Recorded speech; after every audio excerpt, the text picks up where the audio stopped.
Une personne au téléphone m'a choqué. Elle me parlait de son désir de voir son enfant se tourner vers Dieu. Elle cherchait du secours parce que son enfant n'allait pas du tout dans la bonne direction. Quand elle m'a dit comment elle parlait de Dieu à son enfant, j'en ai été choqué. Elle mettait souvent son enfant devant des vidéos d'adultes qui parlent de l'éternité, de l'enfer, des gens qui sont partis, qui ont vécu un voyage au ciel et qui ont vu l'enfer. Et donc, vous avez peut-être vu ce genre d'image avec l'enfer, les flammes, etc. Et cette dame avait tendance à beaucoup parler aussi de l'enfer à son enfant. Quand il faisait des bêtises, elle allait jusqu'à lui dire qu'il ira en enfer s'il continue comme ça.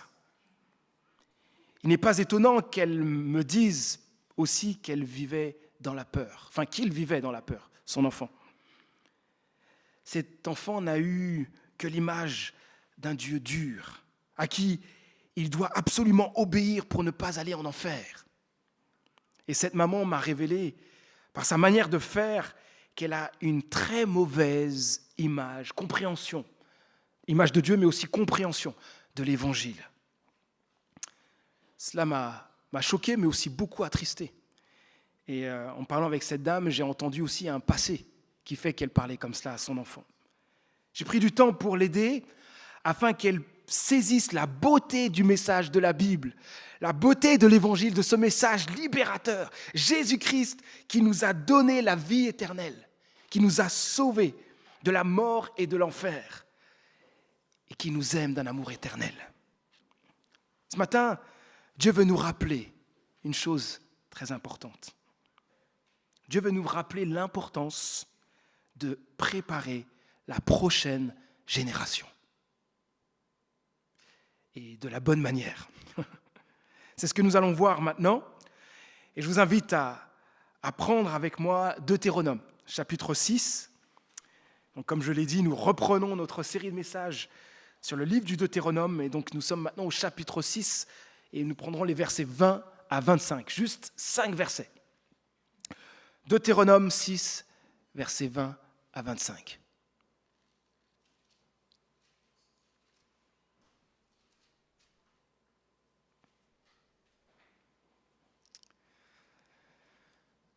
Deutéronome chapitre 6, versets 20 à 25.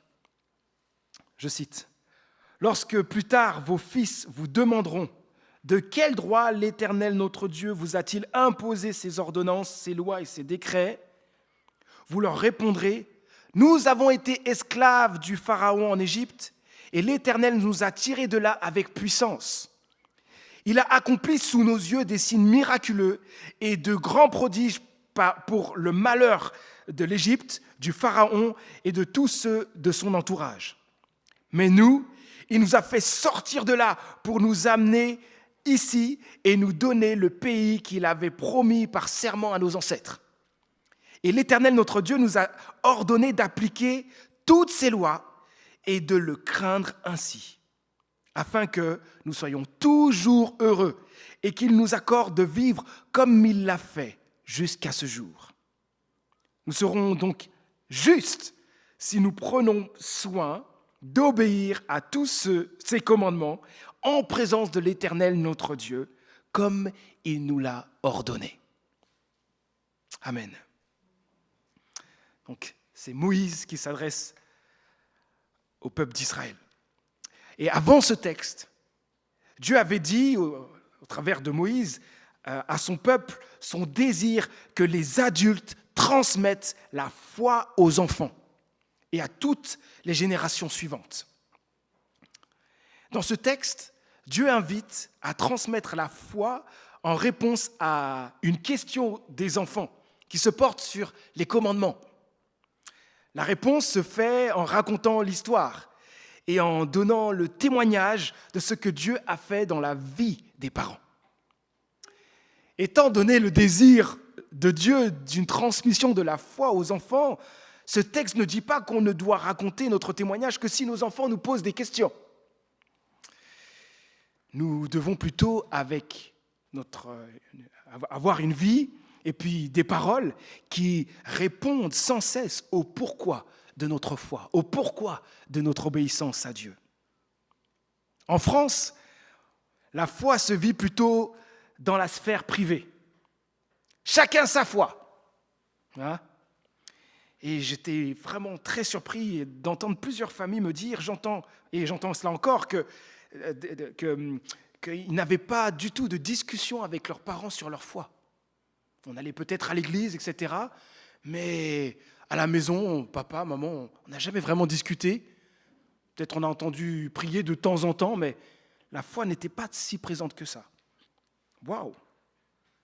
Pourtant, la foi n'est pas quelque chose qu'on garde pour soi. Dieu veut qu'elle soit transmise aux enfants et aux générations suivantes. Et cela est clairement le rôle des parents.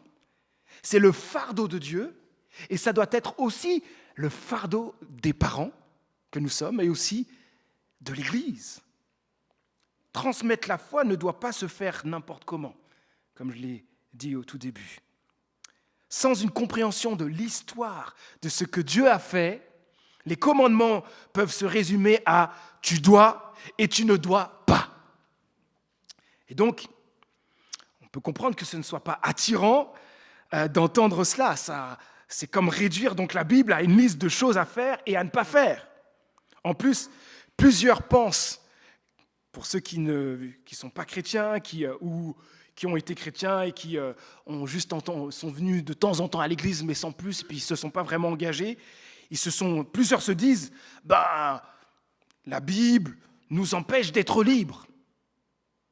C'est juste plein de contraintes. Alors que Jésus-Christ a dit tout le contraire. La vérité vous rendra libre.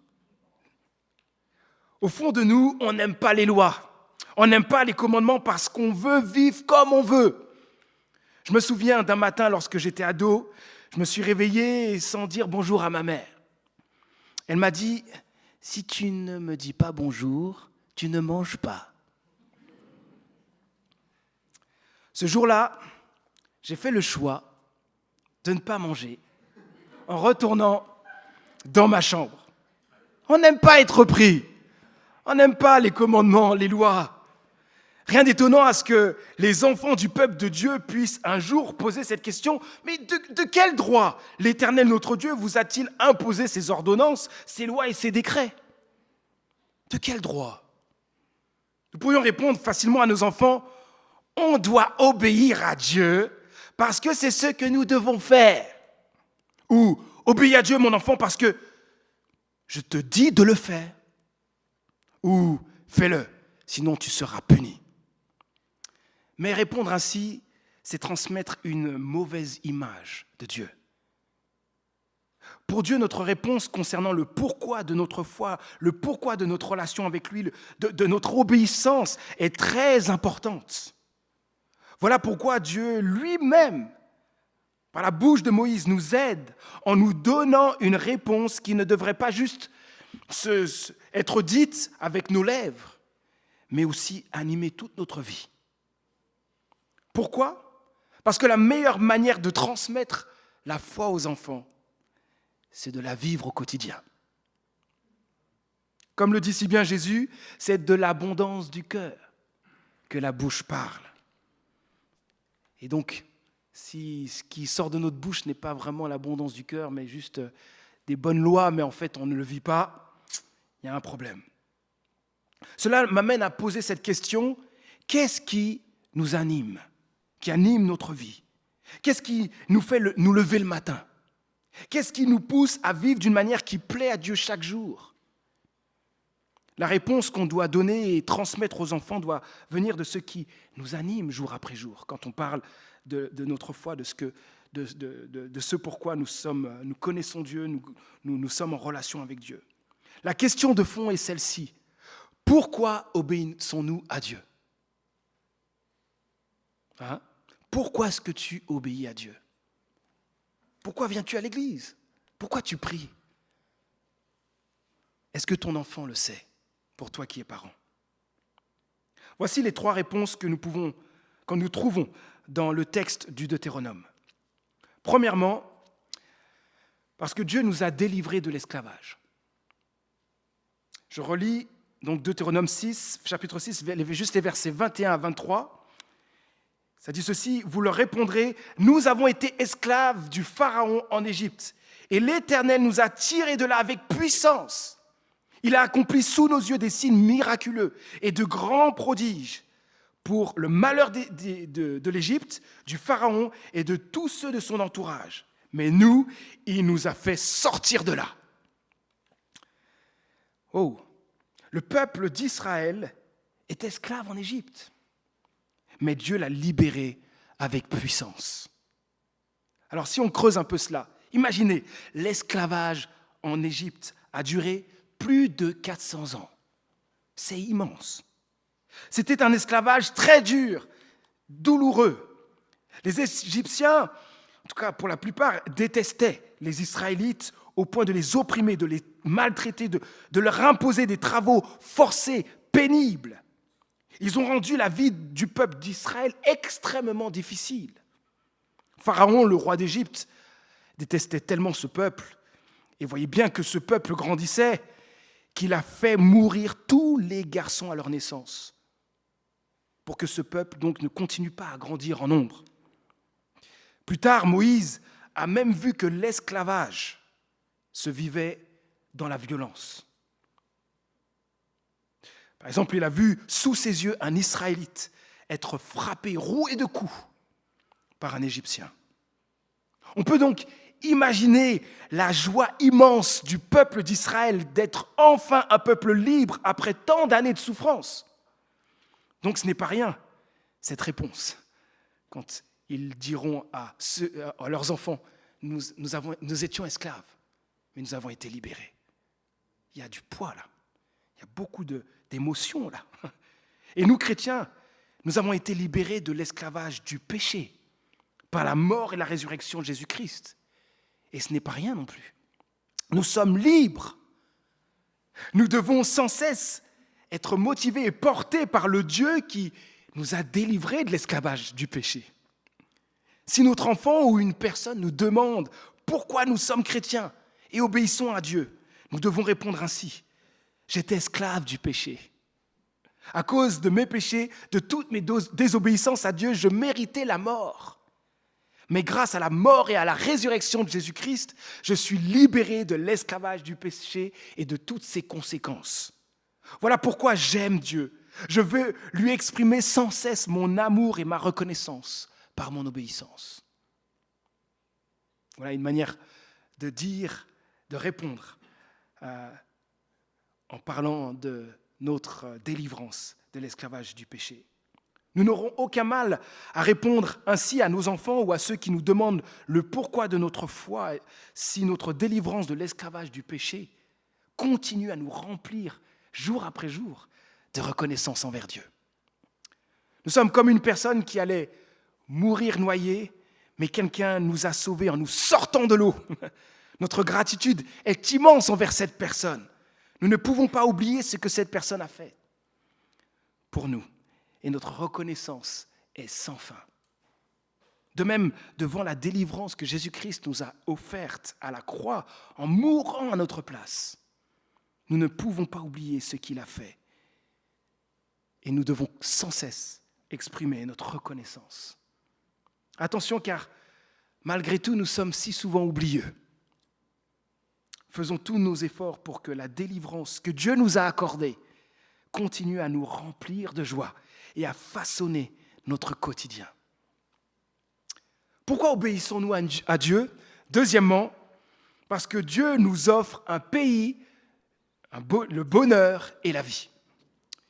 Versets 23 et 24, je cite, « Mais nous, il nous a fait sortir de là pour nous amener ici et nous donner le pays qu'il avait promis par serment à nos ancêtres. Et l'Éternel, notre Dieu, nous a ordonné d'appliquer toutes ces lois et de le craindre, ainsi afin que nous soyons toujours heureux et qu'il nous accorde de vivre comme il l'a fait jusqu'à ce jour. »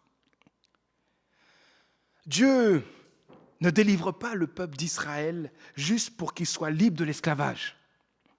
Ils n'ont pas de pays Ils n'ont pas de terre fertile pour y habiter et pour y vivre.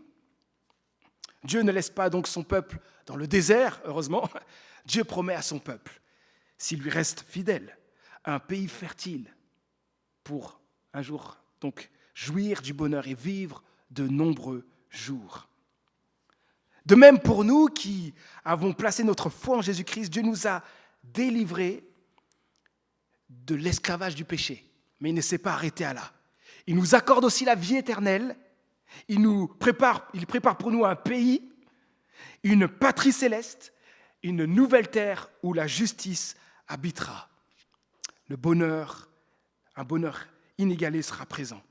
La Bible dit dans 2 Pierre, chapitre 3, verset 13, « Mais nous attendons, comme Dieu l'a promis, un nouveau ciel et une nouvelle terre où la justice habitera. » Sur la nouvelle terre, nous vivrons dans une cité, le jardin de Dieu, et nous vivrons dans un lieu donc magnifique, d'une beauté à nous couper le souffle.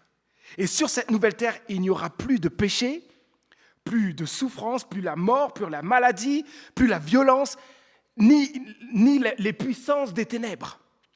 Notre bonheur sera total et éternel. Et j'aime ce que Dieu dit par la bouche d'Ésaïe, en voyant de loin cette nouvelle terre, dans Ésaïe 65, chapitre 65, verset 18, « Je vais créer une Jérusalem remplie de joie et son peuple plein d'allégresse. » Ça, c'est éternel, ce qui nous attend, c'est énorme. Si notre enfant ou une personne nous demande « Pourquoi nous servons Dieu ?» nous pouvons répondre ainsi. Dieu a pour nous un avenir glorieux. Grâce à la mort et la résurrection de Jésus-Christ, j'ai reçu la vie éternelle. J'ai en lui une espérance solide et il prépare pour moi et pour tous ceux qui croient en Jésus-Christ une nouvelle terre où un bonheur inégalé nous attend. J'ai hâte que nous vivions tous là-bas. Là aussi, notre réponse ne doit pas juste être ce que nous disons, ou un peu comme on pourrait dire, j'ai bien répondu à la question, c'est bon. Non, cette réponse doit être ce à quoi nous aspirons aussi. Réjouissons-nous chaque jour de ces vérités, devant nos enfants, devant ceux qui ne croient pas encore en Jésus-Christ. Partout où nous sommes, réjouissons-nous de ces vérités. Et profitons des événements actuels pour rappeler notre espérance. Il m'arrive de parler avec beaucoup de joie de la nouvelle terre avec Noé et Lucie, nos enfants. Et parfois, c'est Noé qui me surprend. « Ah ouais, ce sera sur la nouvelle terre et tout. Ouais. » Et en parlant, par exemple, de la pandémie, je leur dis qu'un jour, nous serons sur une nouvelle terre où il n'y aura plus de maladie. Nous pouvons vraiment profiter des événements actuels et toutes les fois où nous voyons des difficultés, pouvoir dire aux enfants, un jour, ce ne sera plus ça. Parce qu'un bonheur sans fin nous attend sur la nouvelle terre. Troisième réponse, pourquoi obéissons-nous à Dieu ? Dieu nous donne sa présence. Ce sera la dernière réponse.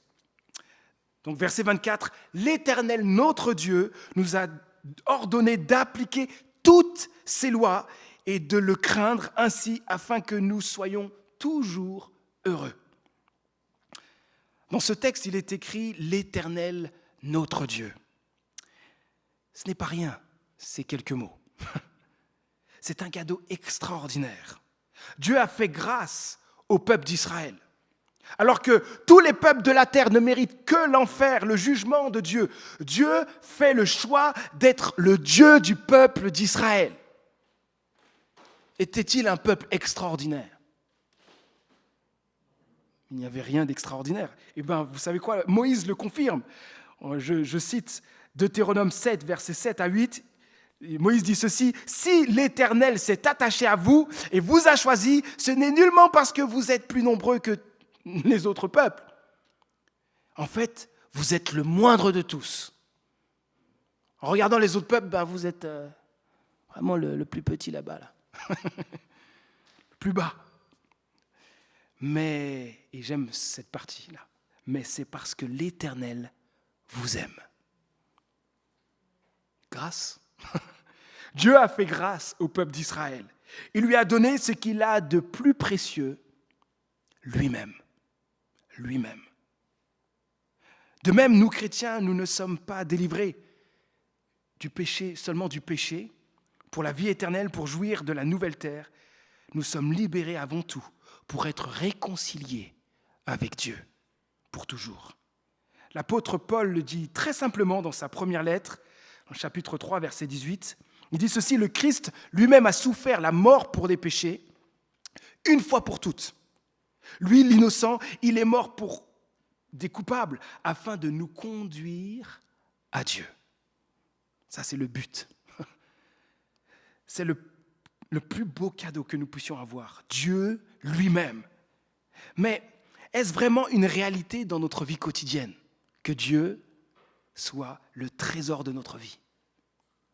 Voilà une bonne question à se poser ce matin.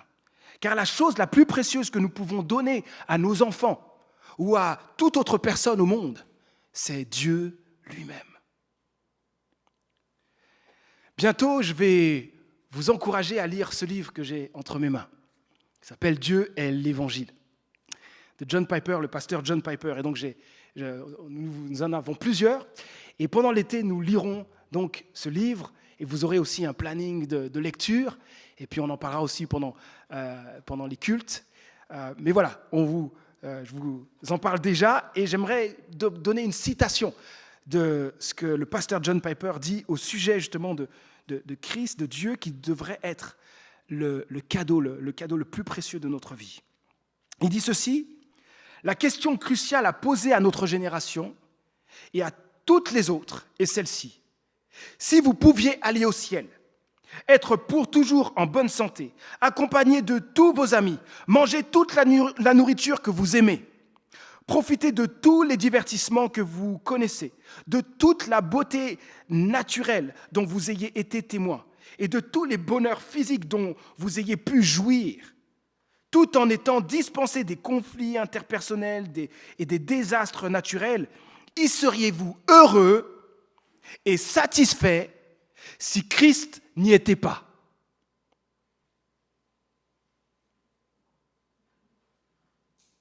Vous avez tout, mais vous n'avez pas Christ. Est-ce que le paradis reste un paradis? Serions-nous heureux au paradis si Dieu n'y était pas? Si Dieu était absent? Un véritable croyant qui chérit la présence de Dieu dira sans hésitation non à cette question. Le paradis ne peut pas être un paradis s'il n'y a pas Dieu. Mes amis, ce qui a de plus de valeur au monde, c'est Dieu lui-même. Rien ne peut nous satisfaire totalement en dehors de Dieu. En nous, il y a un vide en forme de Dieu. C'est en Dieu seul que nous pouvons jouir pleinement et éternellement du bonheur, car il en est la source. Il en est la source. Revenons à notre texte. Nous voyons dans le verset 24 de Deutéronome 6 que pour vivre la relation avec Dieu, il y a des exigences. J'aimerais juste les expliquer. La relation avec lui est faite, il est dit, d'obéissance et de respect parce qu'il n'est pas n'importe qui. Dieu est Dieu. On parlait tout à l'heure de commandement, mais ça veut dire quoi appliquer les lois de Dieu? Qu'est-ce que c'est?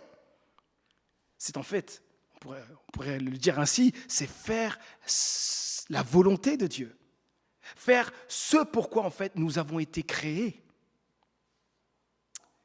Les lois de Dieu ne sont pas des choses déconnectées de nos réalités, de notre humanité, comme on peut l'entendre dans plusieurs religions ou sectes. Au contraire, elles se résument ainsi: aimer Dieu par-dessus tout, ce qui est logique, parce qu'il nous a créés, et nous aimer les uns les autres.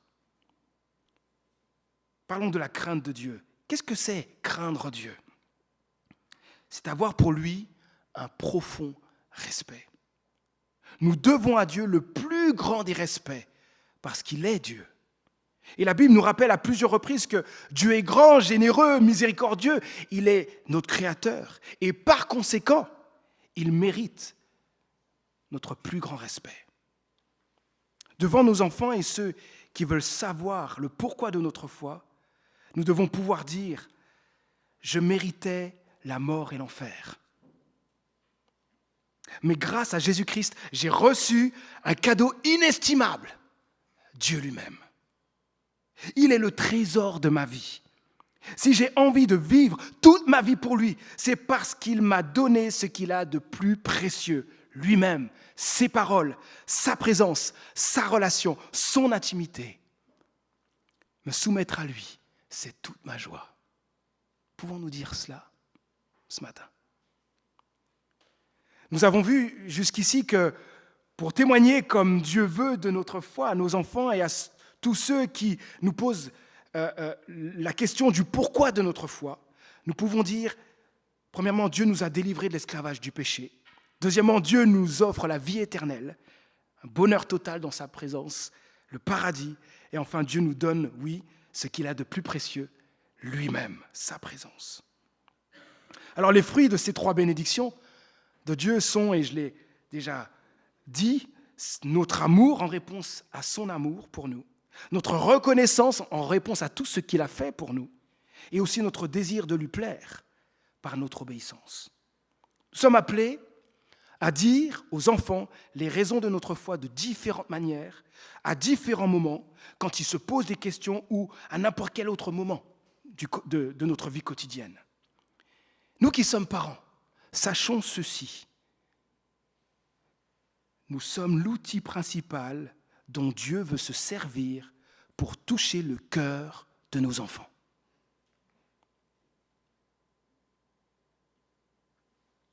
Vous n'avez pas compris, je le redis. Nous sommes l'outil, nous parents, nous sommes l'outil principal dont Dieu veut se servir pour toucher le cœur de nos enfants. Ça devrait nous faire trembler, n'est-ce pas? L'Église va nous aider dans cette tâche, mais c'est surtout à nous que Dieu donne cette responsabilité. Ne prenons pas notre responsabilité à la légère. Moi, j'ai déjà vu des parents, ils sont en souci, ils veulent voir leurs enfants venir à Christ.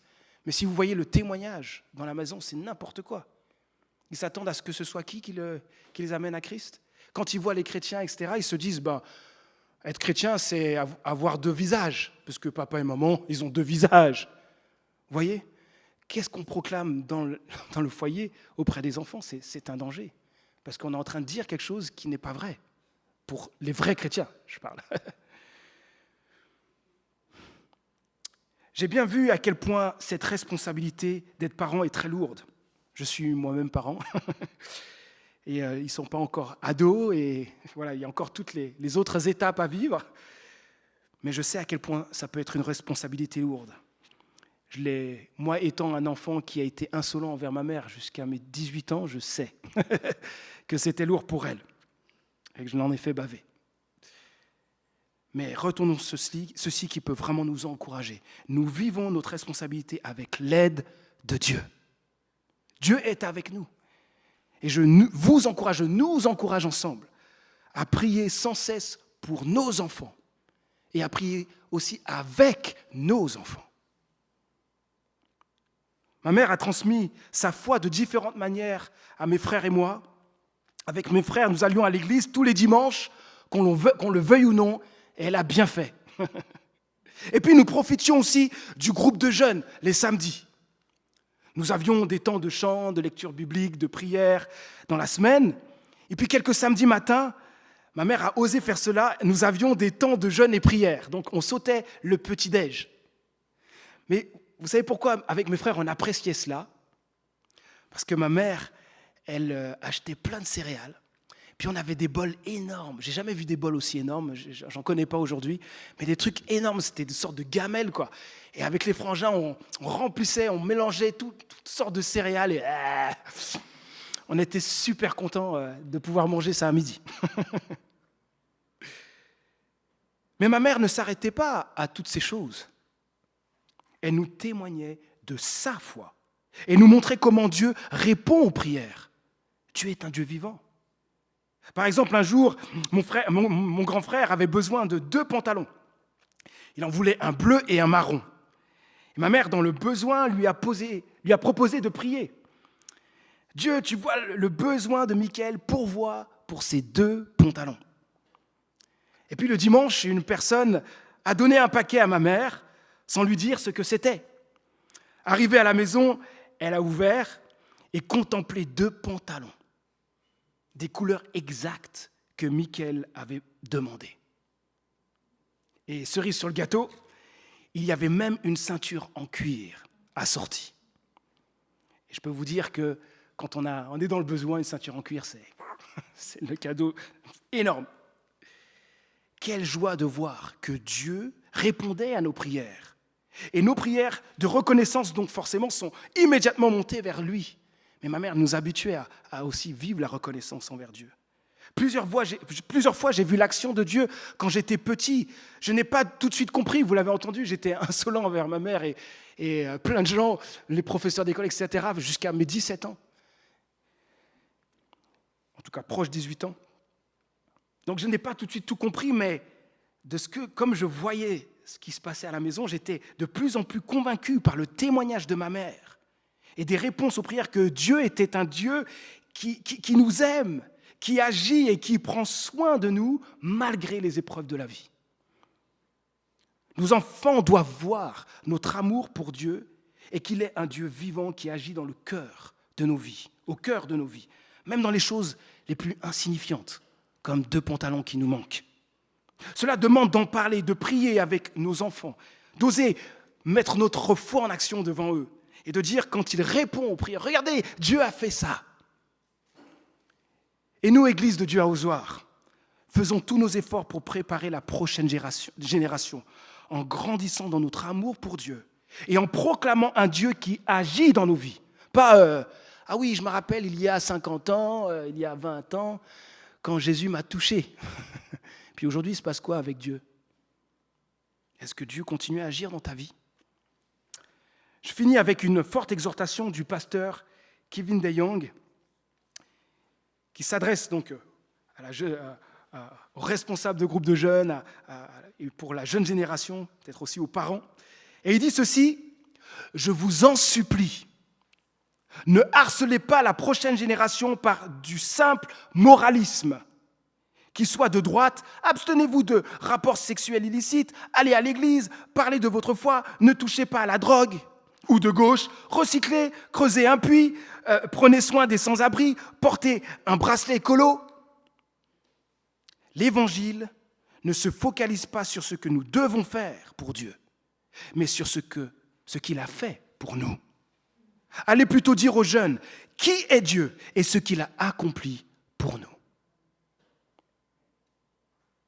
Je suis entièrement d'accord avec ce qui est écrit ici. Ce dont nos jeunes ont besoin, c'est d'avoir des parents qui grandissent dans leur amour pour Dieu et qui les émerveillent par la grandeur et l'amour de Dieu. Ce dont les non-croyants ont besoin, c'est de voir l'Église de Dieu grandir dans son amour pour Dieu et son admiration de Dieu et l'émerveiller par la grandeur et l'amour de Dieu. Voir cela dans les croyants, voir un Dieu qui agit. Alors transmettons notre foi à nos enfants avec passion, en leur montrant notre amour pour Dieu et notre reconnaissance envers lui. Témoignons d'un Dieu qui a fait de grandes choses dans notre passé et qui continue à œuvrer puissamment dans notre présent. Et bien sûr, en qui nous espérons pour l'avenir. Je vais conclure maintenant en rappelant les points que j'ai donnés. Préparons la prochaine génération en proclamant par nos vies et par nos paroles que Dieu nous a délivrés de l'esclavage du péché, que Dieu nous offre la vie éternelle, un bonheur total et le paradis, et que Dieu nous donne ce qu'il a de plus précieux, sa présence. Je vais prier.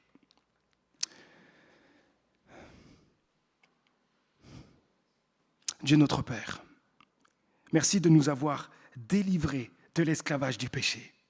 Merci de nous avoir offert la vie éternelle, un bonheur total et le paradis. Merci parce que tu nous as donné ce que tu as de plus précieux, ta présence. Continue à nous révéler la beauté de l'Évangile et la profondeur de ton amour. Révèle-nous à toi.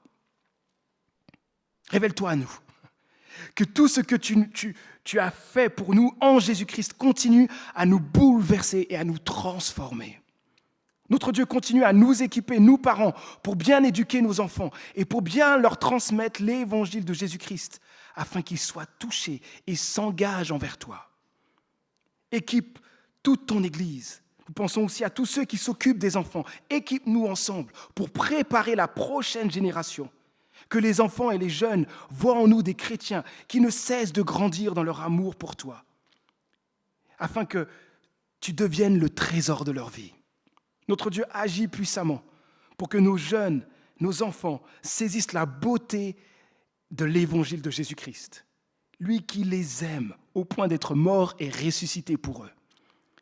Notre Dieu, nous nous attendons à toi pour une prochaine génération bouleversée par ta grâce. Au nom de Jésus. Amen.